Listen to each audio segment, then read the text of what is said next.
ये है दिल्ली, देश की राजधानी। दिल्ली फेमस अपने खाने के लिए, अपने स्वैग के लिए, अपने मॉन्यूमेंट्स के लिए, कल्चर के लिए, हेरिटेज के लिए और इन सबसे ज्यादा पोल्यूशन के लिए।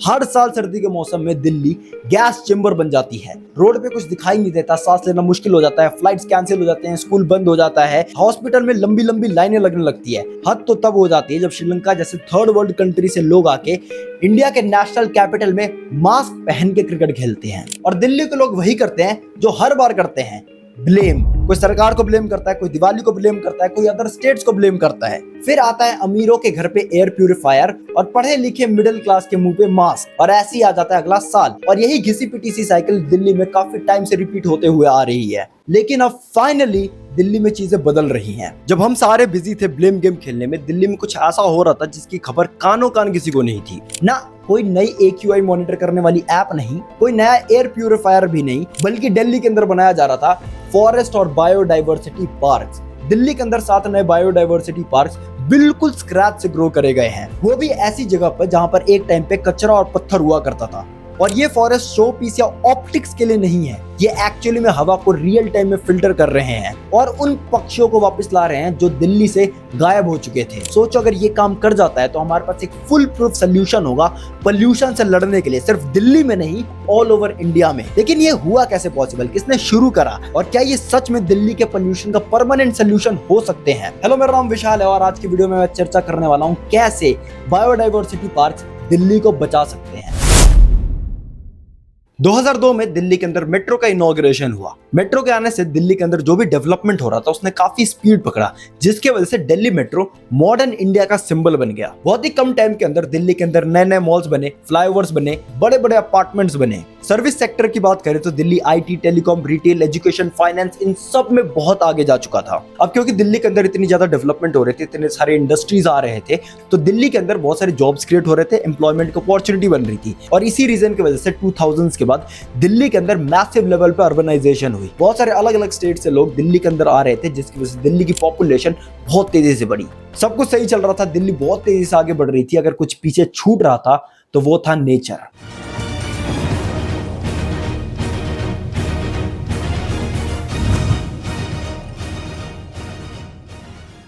दिल्ली के अंदर कंक्रीट के बिल्डिंग्स जरूर बन रहे थे, लेकिन जो भी ग्रीन स्पेसेस थे वो बहुत तेजी से कम हो रहे थे। लोग डेवलपमेंट की आड़ में पोल्यूशन को पूरी तरीके से इग्नोर कर रहे थे, जिसकी वजह से दिल्ली की हवा दुनिया में सबसे ज्यादा खराब हो गई। और सिर्फ हवा खराब नहीं हो रही थी, दिल्ली के अंदर लैंड और वाटर भी इक्वली डैमेज हो रहे थे। बड़े बड़े land patches, specially Aravalli ridge के पास पूरी तरीके से डेड जोन बन चुका था। रिज आपको नहीं पता तो पहाड़ के टॉप पोर्शन को कहा जाता है। तो अरावली रिज का पूरा ग्रीन कवर हट चुका था और वहां पर कुछ रह गया था तो माइनिंग पिट्स और कंटीले पेड़ रह गए थे। अगर वाटर की बात करें तो यमुना रिवर का 22 किलोमीटर का एरिया जो कि दिल्ली से होके जाता है, वो एरिया 80% कंट्रीब्यूट करता है यमुना रिवर पॉल्यूशन का। तो आप सीधा सीधा ये भी कह सकते हो कि आज यमुना गंदी है तो वो सिर्फ और सिर्फ दिल्ली की वजह से है। और सुनो, हर दिन दिल्ली के अंदर 3800 MLD millions per day sewage generate होता है, लेकिन सिर्फ 2600 MLD ट्रीट होता है। बाकी पूरा सीवेज यमुना की तरफ डाइवर्ट कर दिया जाता है। आज यमुना रिवर जिसकी हम पूजा करते हैं वो पॉइजनस बन चुकी है, उसके अंदर की पूरी बायोडाइवर्सिटी खत्म हो चुकी है। और इसके पीछे कोई एक रीजन जिम्मेदार नहीं है, बहुत सारे रीजंस है जिसकी वजह से दिल्ली की आज ये हालात हुई है।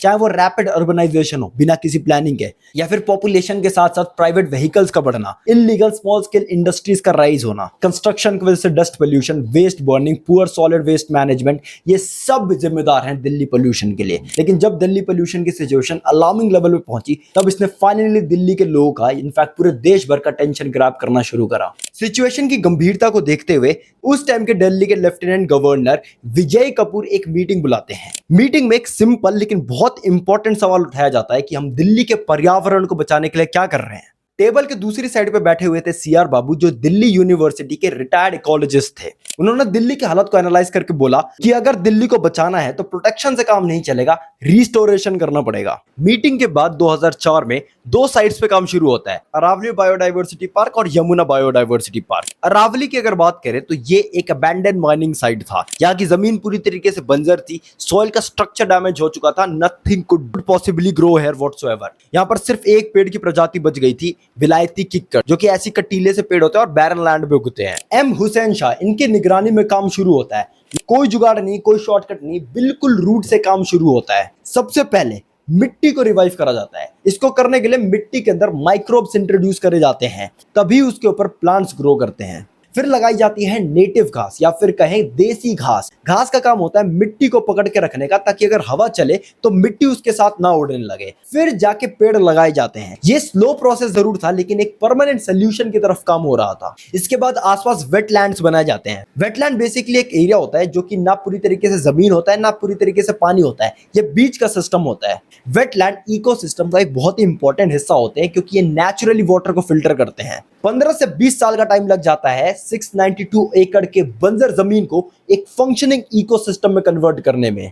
ये इतना बड़ा इकोसिस्टम है कि इसके अंदर 500 से ज्यादा फुटबॉल फील्ड्स आ सकते हैं, और इसका नाम पड़ता है अरावली बायोडाइवर्सिटी पार्क।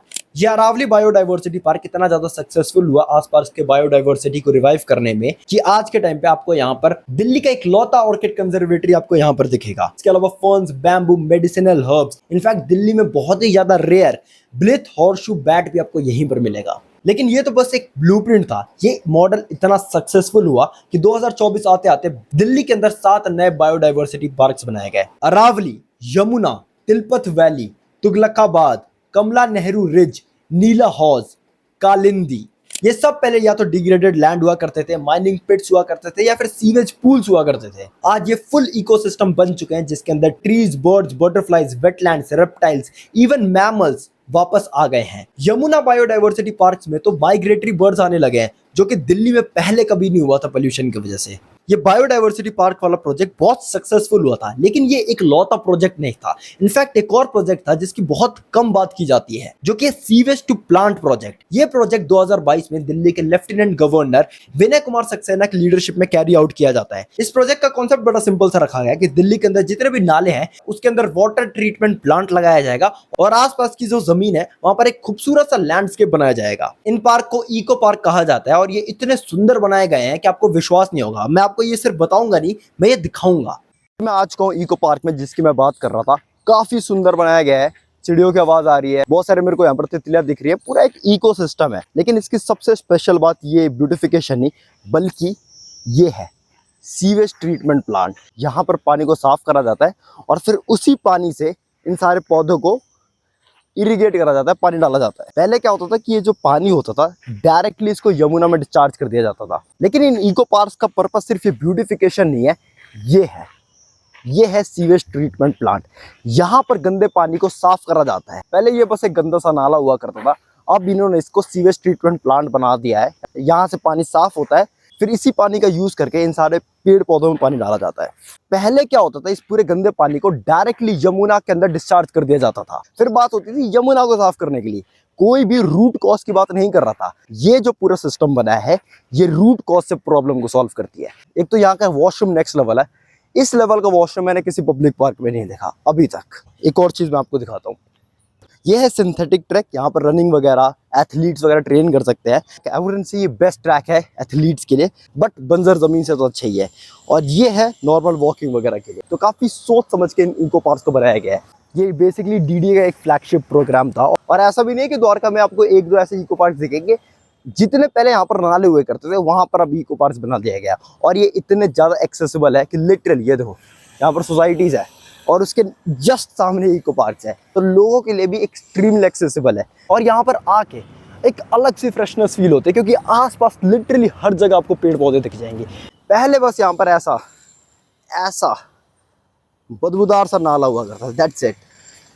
काफी बेटर हो चुका है अब। दिल्ली के नेचर को जो ये सर्वाइव करने का इनिशिएटिव उठाया गया है, ये अभी तक काफी सक्सेसफुल साबित हुआ है। ऐसा मैं नहीं कह रहा, ऐसा डेटा कहता है। डेटा की माने तो 190 से ज्यादा बर्ड्स की स्पीशीज दिल्ली के अंदर आई हैं, 67 से ज्यादा बटरफ्लाइज की स्पीशीज देखी गई है। वाइल्ड लाइफ काफी एक्सपैंड हुआ है, और मेडिसिनल प्लांट जैसे अश्वगंधा दिल्ली में उगना शुरू हो गए हैं। ये बायोडाइवर्सिटी प्लांट्स एक तरीके से दिल्ली के ग्रीन लंग्स बन चुके हैं। इसरो और सीएससी के रिपोर्ट के हिसाब से जो बायोडाइवर्सिटी के आसपास का एरिया है, वहां का टेम्परेचर 2 से 4 डिग्री कम होता है एवरेज दिल्ली के टेम्परेचर से। इनफैक्ट इन बायोडाइवर्सिटी पार्क में इतने ज्यादा पेड़ उगाए गए हैं कि ये 9000 plus ton CO2 annually absorb करता है। ये इतना CO2 है कि 2000 गाड़ियां मिलकर पूरे साल रिलीज करती हैं। अकेले Yamuna biodiversity park 300 lakh litre ground water filter करती है। और सबसे बड़ी बात, ऐसा नहीं है कि चेंज सिर्फ इकोलॉजिकल लेवल पे हो रहा है, सिर्फ वातावरण के लेवल पे हो रहा है, चेंज लोगों की हैबिट्स में भी हो रहा है। मैंने जो आपको इको पार्क्स पहले दिखाए, ये इतने ज्यादा एक्सेसिबल है कि लोगों को लिटरली बस घर से निकलना है और 100-200 मीटर की दूरी पे ये पार्क्स मिल जाएंगे, जिसकी वजह से हो ये रहा है कि ज्यादा से ज्यादा लोग इन पार्क्स में जाते हैं और योगा और एक्सरसाइज करते हैं। इनफैक्ट मैं खुद भी इन पार्क्स में वर्कआउट करता हूँ,